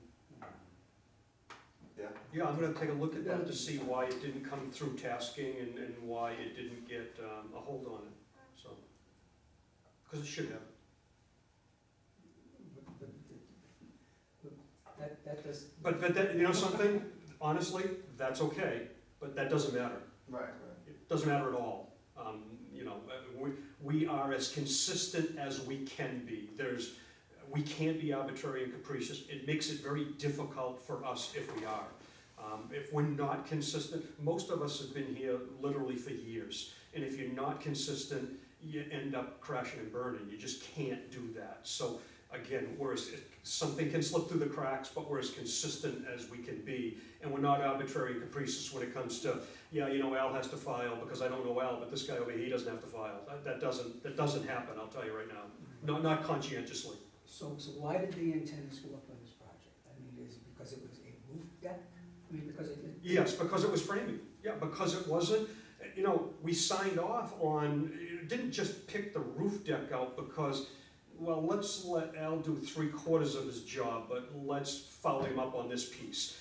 We called that piece aside and put that piece aside simply because that is not something that we allow without permitting, without going through this process. So that's why it came aside. And this, if the legal ad hadn't been messed up, this wouldn't even be an issue. Right. Because, you know, the only reason you bring this forward is because it's delaying you, and I understand that. That's the pain, it's the delay is the pain. Yeah, that I get. And that was just one of those things where Jennifer filled me in with everything, and I took it from her right to the newspaper, and I said I need this in as soon as possible. It was on the 5th, and she understood. She goes through this, the lady at the newspaper, and she went through the whole thing with me. I talked about it with her, that she knew the meeting was for the 18th. She said, I'll have it in, no problem, everything's all set. I trusted her to know that it needed to be in a certain amount of days, and that didn't happen. She misinformed you and she misinterpreted what 5 days really means under the law. Apparently, I don't know what she did. I just figured, Yeah. I talked to her today, I go, you do this all the time, right? She's like, yeah, it's 5 days. So, Her job is not to give you legal advice, her job is to run that ad when you asked it to be run. So- It's that simple, but anyway, that's yeah, that's it's water under the frustrating. dam at this It's point. frustrating for I've him. had some dealings recently with the newspaper, and I don't think that intelligence is a prerequisite there. Okay. I've been very unhappy with it. Evidently you have. I have. I'm right there with you now, so. I have. All right, let's, just for 1 minute now, let's get back to the topic at hand. What does the board want to do about this request? I feel a little uncomfortable saying, more for ethical reasons, saying go ahead, but the risk is all yours. You know, we have no skin in the game, so it's like, go ahead. Well, not only that, we change, if we decide to do this, we change our policy forever. We don't change it tonight and say, go ahead and take the risk, and then go on with business as usual. This will be a change in how we handle all of these. Well, have we had similar situations in recent years? There are, yeah, there's lots of examples where people come in for roof decks and things like. Yeah, dormers, a dormer on the roof, you know, that's another example I mean, what's of, been the position then? that if you're touching the framing members, you're coming in for a permit. So this would be a change in policy. Yes. Unfortunately, I think we should, you know, continue with some sort of RDA process here. I think we can just walk away from it. I guess the real hurt here is time and money. So you gotta do the scaffolding a second time, right? And you lose time on getting this project done. I can sympathize with you there, but, well, you guys have years of experience, I have a couple months of experience, I don't know. But it seems like. Well, that's my feeling too, that I don't think it warrants a procedure change. I think we should stick to our tradition here.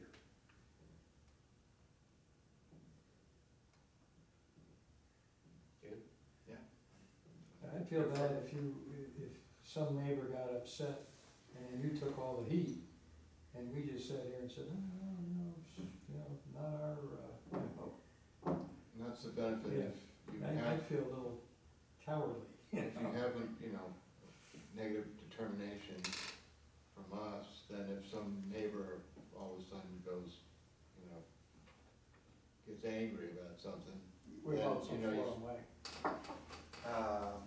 What number? Right number, I forget the number actually, it's 5 months ago. A lot of numbers in my head. It was through my father's business, that's why he dealt with the procedural stuff.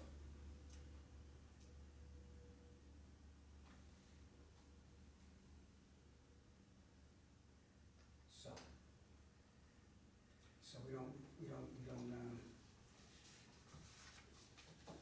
bring it up for a vote or anything like that? It doesn't look like it's something that the board is comfortable doing. It puts you at risk, it puts us in a spot.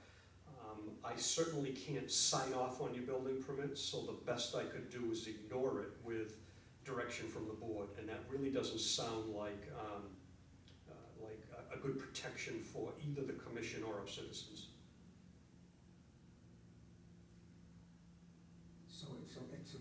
So educate me on when next month comes and it gets approved, that allows us to go to get a permit, is that correct? Correct. What you're really seeking is a negative determination. Negative's a good thing in this part. The determination is an ask as to whether the activity is going to remove, fill, dredge, or alter. That's all it is. And if the board finds negative that it will not do those things, then you do not have to go on to file the notice of intent. So that's the purpose of the determination, is just what it says, to determine whether a project falls under the act or not, and whether that. The shortcut, Jake, where you wanna go. And I realize it doesn't seem like a shortcut when you're waiting for legal ads and hearings and all that stuff, and you've got 10-day appeals periods. It sure doesn't feel like a shortcut. But it is when you look at the burden of preparing a determination relative to a notice of intent, which is an order of conditions. It's actually a lien on your deed. You take it down to Salem and you register the decision. When you're done, you come back to the commission for a certificate of compliance.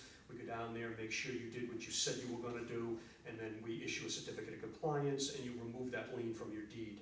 That's the real process that you go through when you're constructing on Plum Island. The determination is a much simpler process, that you don't certify mail your abutters, you don't have a lien on your deed. Once you're done, once you get that negative determination, we sign off on your building permit and it's have a nice life. See you later, go construct your deck. Right. Well, what do you think of the odds that this will be a negative determination? I think have them go out and I can't, the guy is, it's a shame that you don't have some sort of permissions for these simple projects, because he's giving up an impact and he's taking the same deck and moving it up over an existing structure.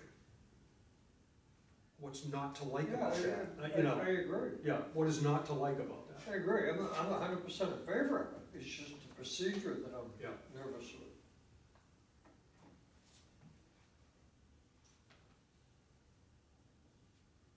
This is Julie. Thank you. How are you? Other than the obvious.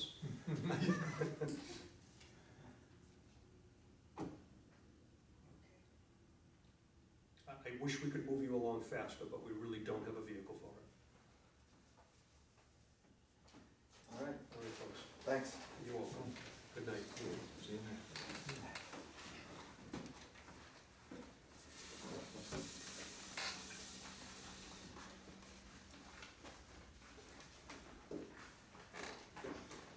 We have a request for a certificate of compliance from Steve Long at 8 Middle Road, DEP number 50-1162. That is the solar array. They did an excellent job on the solar array. I did a site walk on the 11th, 7-Eleven, with one of their representatives. Their application area is excellent, one of the best I've ever seen. They actually created little cairns of stone, logs in there. There was nothing dead in there. A little spot of impoundment over to the right-hand side. I mean, just an excellent job. Very clean site with the exception of the array that was across the tracks on the north side. Maybe a bag of trash there, some little packing materials. We threw it in a pile next to the fence. Went down there are two arrays. When you go in Middle Road, there's an array just to your left. There's one across the tracks, and that's where the road goes down and crosses the wetland, and the wetland replication is right there. There's another one ahead of you, and then there's one off of Route 1. The access road for the two that are over to the northeast are off of Route 1. The access road to the other two are off of Middle Road. But they used the area in between as sort of a construction road when they were doing it. Towards the end of it, probably this spring, it got a little damp in there and they've left some ruts. And their silt fence is completely up all the way around the project. So I'm telling you those things to say to you that it's my recommendation that we grant the certificate of compliance. They did an excellent job. The vegetation's there, it's mowed, the fencing is up, everything looks great. With the caveat that I will hold on to that order and not release it till which time they have erased their tracks down there. And it's going to be easy for them to do that because I told them they're going to need a machine on site anyway. They can pick up their trash, and I do not want to leave 2 miles of black silt fence up in the woods. So before we release the order to them, I'm going to go back out, I'm going to check that little pile of trash, I'm going to check those tracks, and if the silt fence is gone, it's my intent to place the order in their hand. That silt fence lasts a long time. Oh, way too long, Jim. We are way too long in the environment. Years later, it's still there. It does, Yeah. it does. So I want to make sure that we get it on our sites now, especially something where you've got so much of it stretched out.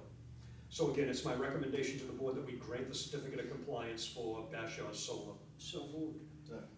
All those in favor? Aye. Aye.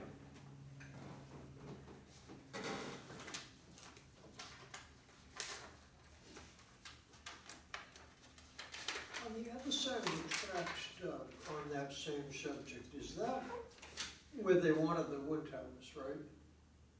It's where one of them was going to go. Yeah, Yes, there was yeah. one on either side of the track, right. but yes, there was one out there.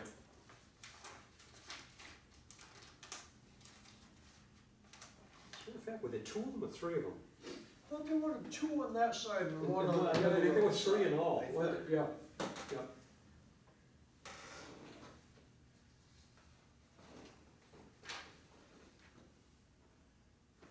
So does Borrego still own it? I think the norm is they build it and they sell it. Yeah,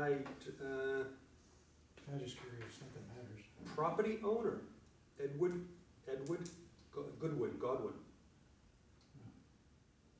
Whoever that is. Yeah, I thought they sold it to like a corporation. Well, yeah, who knows? Who knows? Just the name, final order of conditions will record the registry of deeds for Edward Godwin.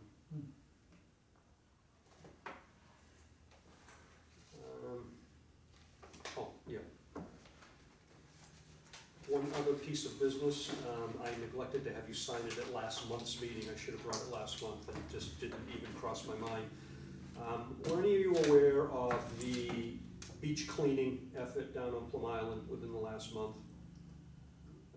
We had an issue where there was an awful lot of seaweed, needles, a lot of stuff that floated up down there on the beach. The abutters down there were complaining about it. Mr. Connors wanted to get down and clean the beach, but there was no authorization for him to get down there and clean it. So we met with the Board of Selectmen and figured out the best way to get that material off the beach was that the Board of Health would order the material off the beach, which they did. For health and safety reasons, Board of Health ordered it off the beach. Conservation Commission, I ended up writing an emergency certification for that. That was to go from the 16th of June till the 16th of July, which was last Sunday. So it has since expired, they can no longer use it, but it is a statutory requirement that we approve it at this level. So that's why I'm bringing it before you tonight and asking you to approve and to sign the emergency cert. Second. All those in favor? Aye. Jen, do we know where that is right now? Do I have it? You had it last I saw, it's not in the box. No way. Is it on your desk somewhere? Yeah, is it mixed in the pile somewhere?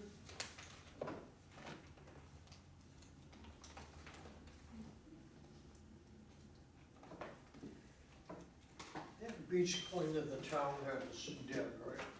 Yeah, I don't even think we have it anymore. Yeah, it was a rake that we pulled behind a tractor. Yeah. Bob uses a Charrington, which is really kind of it is the piece of equipment to use. So do you want me to go down and see if it's on your desk? Please, yeah. Wait a minute, it won't be locked, right? Yeah, well. Do you have a key? Okay. Yeah, so, and I've put it on, I've asked Tracy to put it on the agenda for next month, because I came in and I said to Jeff the other day, I said, and this was actually before it had run, and I said, we kind of, that beach cleaning, we need to discuss that. We kicked it down down the road a little ways, but we still have an issue down there. We don't have the authority to go everywhere on the beach. The town doesn't. Most of it's still private property down there.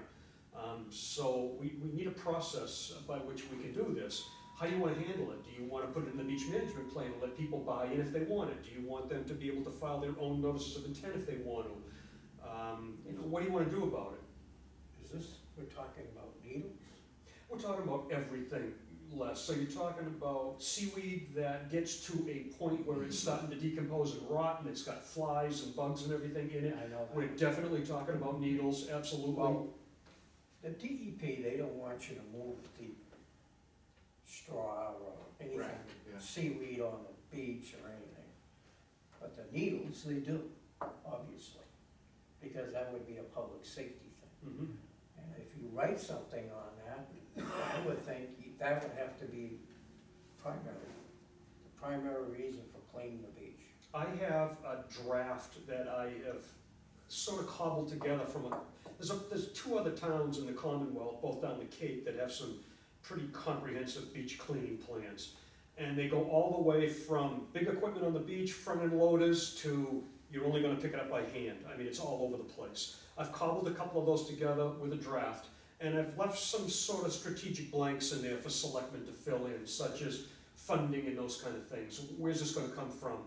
How do you want to authorize this? And one of the things I want to suggest to the Board of Selectmen when I talk to them in August is that we look at this process as life after Bob. Bob might not be there forever, and the town should have its own process for cleaning the beach. And anything that Bob gives us, that's wonderful. I think it's wonderful he does that. It costs him money and time to do that. And I mean, that's fantastic. He enjoys doing it. That's great. But he's not going to be doing it for free forever. No. And I think we have to plan on that.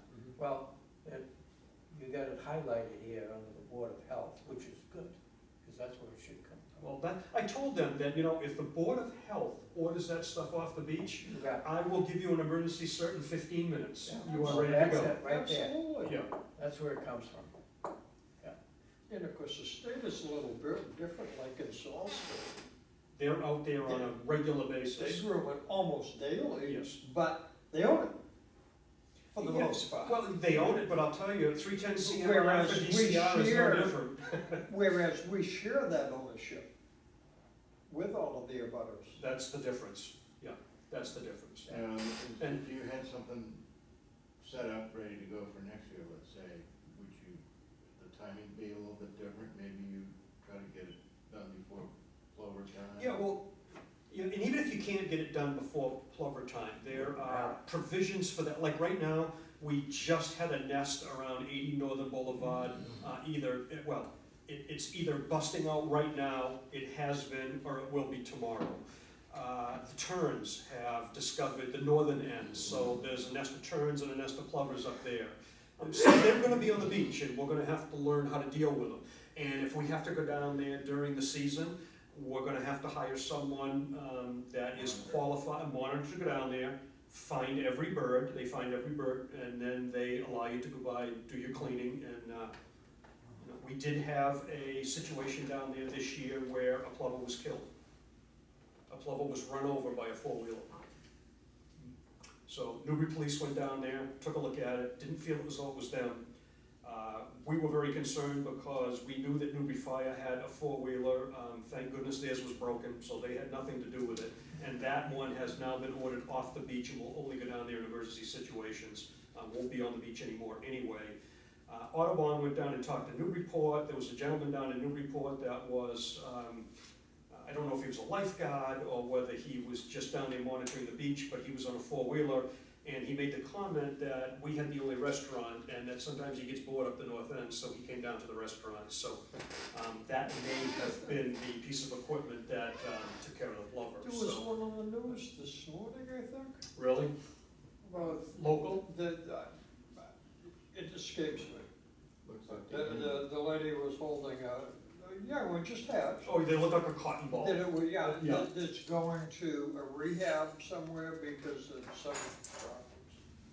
The trouble is they get down in that trap, when they're that small, they get down in the trap or in a footprint, and they just hunker there when they hear a noise. That's their defensive mechanism. And, I mean, there's ways, the Newbury Police are all pretty well versed and have all been to some instruction as to how to run that four-wheeler, keep it on the wet beach, less than 5 miles an hour, don't follow your track. If you go down one way, come back, step it over a half a vehicle, that kind of stuff. Simple things that you can do. But we're not allowed to impact them. Now, there's some guidelines that you can go by. They're simply guidelines. Guidelines give you 1,000 meters around that nest for protection, which is, that's an incredible distance. Yes. 3/5 of a mile. I mean, that's a long ways around a nest. That's only guidance. So it's not regulation of law, it's only guidance. But if you're inside that 1,000 meter and you have a take, you don't have much of an argument.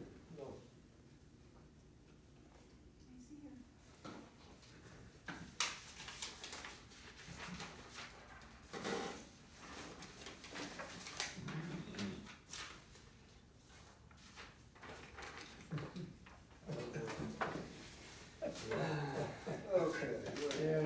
This is gonna cost me tomorrow.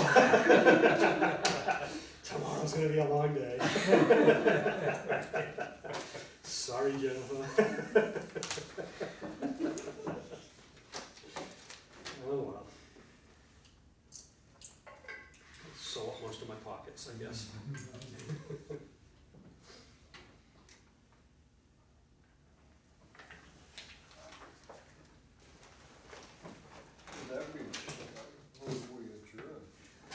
That would be wise. Do I have a second on that? Yes. All those in favor?